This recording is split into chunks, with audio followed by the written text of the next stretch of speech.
South Africa ngibe nesibonakaliso kuzosa kube namhlanje. Nawona bafowethu lento engiyibonile kuzosa kube namhlanje angiyifiseli omunye umuntu ngoba ngivuke engathi ngishiso umlilo lapha ngemuva emhlanje. Ngendlela lesibonani sesifike ngakhona sifike engathi umhlaba uyabhubha umhlaba. Ilanga ngoba lincane imali le phezulu, ilanga beliphansi. Ilanga engathi ilanga liseduze nomhlaba. Inkinga liconsisa imililo.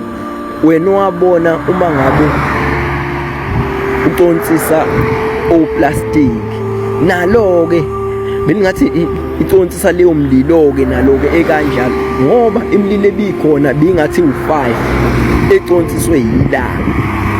So bafowethu indlela bekuyiyona bengathi umhlaba uyabhubha straight, umhlaba bengathi uyabhubha lapho ngaleso sikhathi sisemzini weyinyanga. Uyabona zikhona zonke inyanga eziningi bezikuwo lo muzi, inyanga nje eziningi behlangene nazo kulowo muzi lowo ebesikuwona.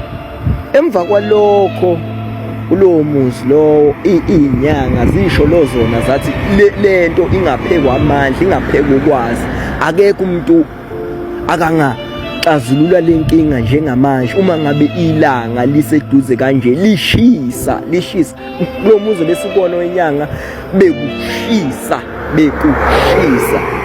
Ngize nami ngavuka ngishile emhlanje la ngemuva, kodwa ihwamulwe umlilo la ngemuva indlela bekuyiyona. Uthe kusuka lapho kulowo mlilo kwavele kwaphuma oshembe kulo mlilo lo obucontsiswe yilanga. Wena wabona amaconso oplastic kanje, kwavele kwaphuma oshembe. Bathi oshembe njengamanje thina ezivimba lempi lekhona umhlaba njengamanje, umhlaba udiniwe, umhlaba ucasuke yonke into njengamanje, inkulimpi ezayo njengamanje. Wonke umuntu ongaphansi komNazaretha akawubambe uqine ngoba kusinda amaNazaretha kuphela kulempi ekhona njengamanje. Ushembe kuphela umuntu onesixazululo salempi ekhona njengalempi lezayo njengamanje. Bengithi nje bafowethu anginazise nginganivaleni ngaphandle ukuthi khona lempi lezayo.